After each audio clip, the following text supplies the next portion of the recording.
Have you ever walked through a bustling train station and heard a sound that just stopped you in your tracks? Not the screech of the brakes or the conductor's announcement, but something else. Something beautiful. That's what happened to thousands of commuters one ordinary Tuesday morning. They were stopped by a melody. A powerful, emotional melody. Played on a public piano, and the man playing it, he was the last person anyone would have expected. He was an old man, his back stooped, his hands gnarled and scarred. He wore a faded army jacket, and his eyes held a story that seemed a million miles away from the cheerful chaos of the station. This was Arthur. To most, he was just another face in the crowd. Perhaps a homeless veteran, someone to be overlooked. But at that piano, he was a giant.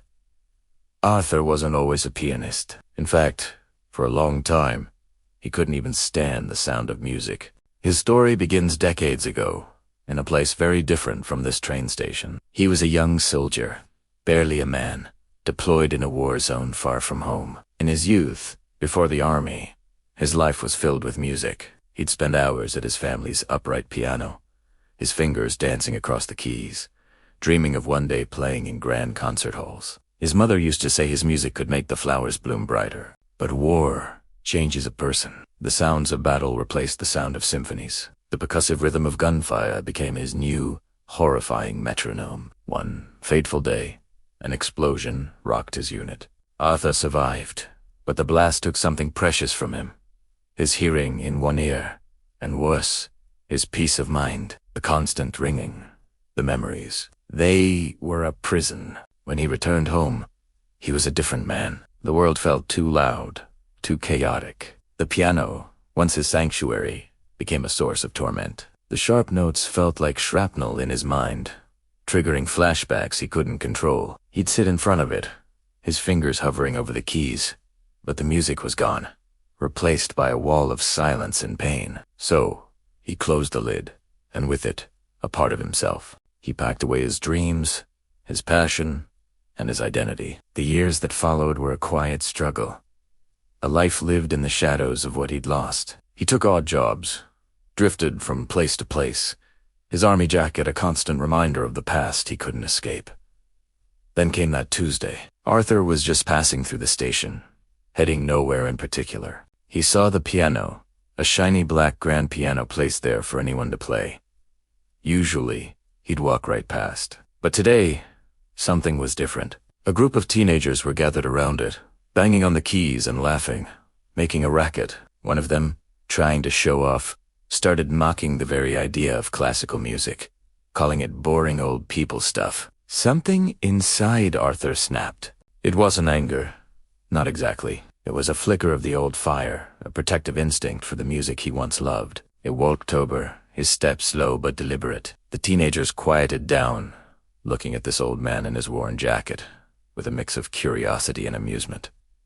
"You want to play, old man?" One of them sneered. "Bet you can't even find middle C." Arthur didn't say a word. He just sat down on the bench. His hands trembled as he placed them on the keys. It had been nearly 50 years. For a moment, he hesitated. The familiar fear, the ghost of the explosion, threatened to overwhelm him. He could almost hear the ringing in his ears. He closed his eyes, took a deep breath, and thought of his mother, picturing her smiling as he played in their living room all those years ago. Then, he began. It wasn't a simple tune. It was a complex, heart-wrenching piece by Chopin, a nocturne filled with sorrow and hope. The first few notes were shaky, uncertain, but then it was like a dam breaking. Decades of pent-up emotion, of unspoken grief, of lost dreams, poured out through his fingertips. The music flowed through the station, a torrent of sound that was both powerful and delicate. The teenagers who had been mocking him fell silent, their jaws slack. Commuters rushing for their trains slowed down, then stopped, drawn in by the raw, undeniable passion of the music. Phones came out, not to text, but to record. A crowd began to form, a silent, reverent audience encircling the old soldier. Arthur was no longer in the train station. He was back in his childhood home. He was in the fields of battle. He was on a long, lonely road home. Every note told a part of his story. The dramatic crescendos spoke of the chaos of war. The quiet, melancholic passages whispered of his solitude, and the soaring, hopeful refrains sang of a spirit that, against all odds, had refused to be extinguished. His gnarled, scarred hands, which had once held a rifle, now moved with a grace and precision that was breathtaking. He wasn't just playing the piano. He was healing himself, one key at a time. When the final note faded into the station's hum, there was a moment of absolute silence. It hung in the air, thick with emotion. Then, a single person started to clap, and then another, and another, until the entire station erupted in thunderous applause. People were crying. The teenagers who had mocked him were now looking at him with awe and respect. Arthur slowly opened his eyes, looking not at the crowd, but at his own hands on the keys, as if seeing them for the first time. A small, genuine smile touched his lips. He hadn't played for the applause, for the attention, or to prove a point. He had played for himself. He had played to find the part of him he thought was gone forever. He simply stood up, gave a slight nod to the stunned crowd, and walked away, disappearing back into the flow of the city. He didn't leave his name. He didn't want fame. He was just Arthur. But for those few minutes, in the heart of a busy train station, an old soldier had reminded everyone that it's never too late to find your music again. He showed us that even the deepest scars can't silence the song in your soul, and that sometimes the most beautiful melodies come from the most unexpected places. This story isn't just about a man playing a piano. It's a reminder for all of us. We all have a piano lid we've closed, a passion we've put away because of fear, or pain, or because someone told us we weren't good enough. Arthur's story challenges us to lift that lid, to find that thing that makes our souls sing, no matter how long it's been silent. So next time you see a public piano, or a blank canvas, or an empty page, don't just walk by. Maybe, just maybe, it's your turn to play. Thank you so much for watching. If this story moved you, please consider liking the video and subscribing for more content that inspires. See you next time. Talent reveal unfolded in a single fragile moment. His fingers finally touched the keys. The first note came out soft, so soft it almost disappeared into the air. A few people didn't even notice. The teenagers smirked. Wow, amazing, one of them whispered sarcastically, followed by a quiet chuckle. But Elias didn't stop. The second note came, clearer this time. Tena tirden. Tena. Fort. Slow, careful, like someone learning to walk again after years. His hands trembled. But didn't he leave the piano?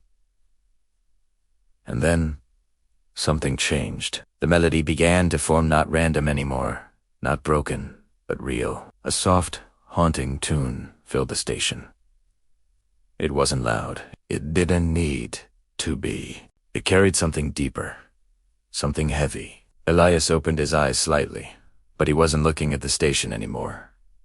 He was somewhere else, back in a small living room, a little girl sitting beside him, laughing. Papa, you missed the note. He smiled softly in memory. I did that on purpose. No, you didn't, she giggled. Back in the present, his fingers moved more confidently now. The melody grew stronger, warmer, alive. People began to notice.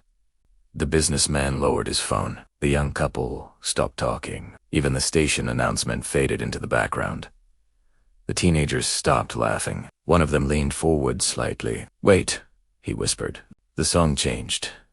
What started as soft became powerful. What started as fragile became certain. Elias' hands moved across the keys with unexpected skill. Not perfect, not polished, but full of something far more important: truth. Each note carried weight. Each pause meant something. You could hear it, feel it: loss, love, regret, hope. It wasn't just music. It was a story. As plagiate images flooded his mind, a battlefield under gray skies, the sound of distant echoes, letters in his hands shaking. The moment everything changed, the moment he lost, not just his home, but his reason to return. His fingers pressed harder, the music deepening. Back to the piano at home, his daughter smiling.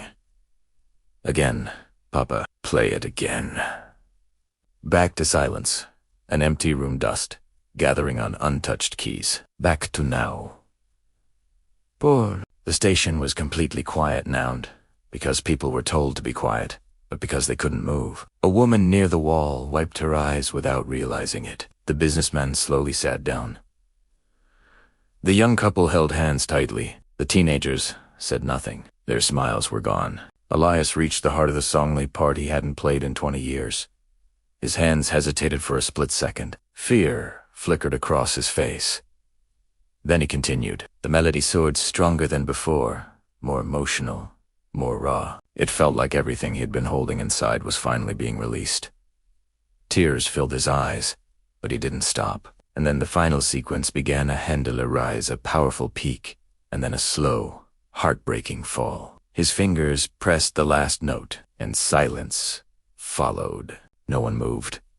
No one spoke. For a moment, it felt like time itself had stopped. Elias kept his hands on the keys, his head lowered, his shoulders slightly shaking. He didn't look up. He didn't expect anything. Because in his mind, it didn't matter. He hadn't played for them. He played for her. And then a single sound broke the silence, a clap. Soft, slow. It came from the little girl.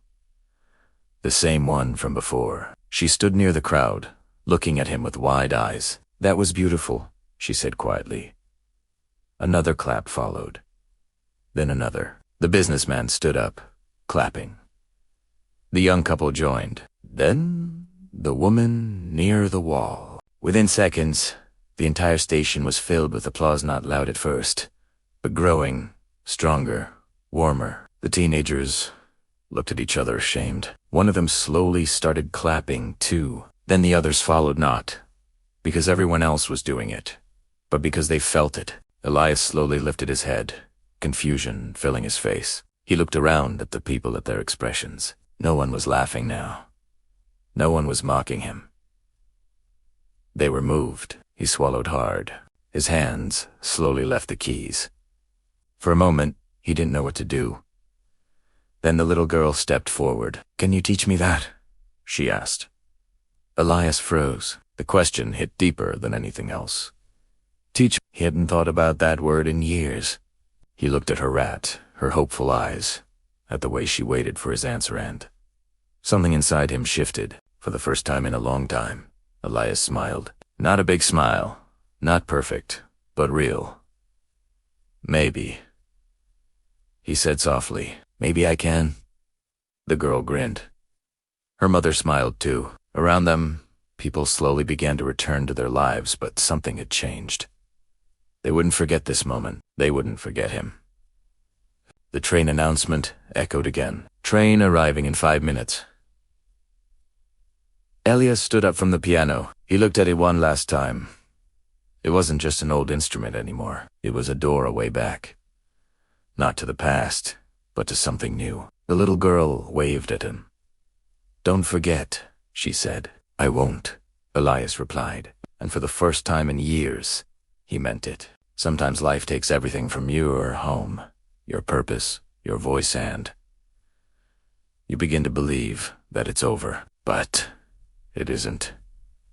Because even in silence, something remains a memory, a skill, a small piece of who you once were. And sometimes, all it takes is one moment, one chance, one last song to remind you you're not finished yet. If this story touched you, take a moment today. Reconnect with something you've forgotten, a dream, a passion, a part of yourself, because it might just change your life.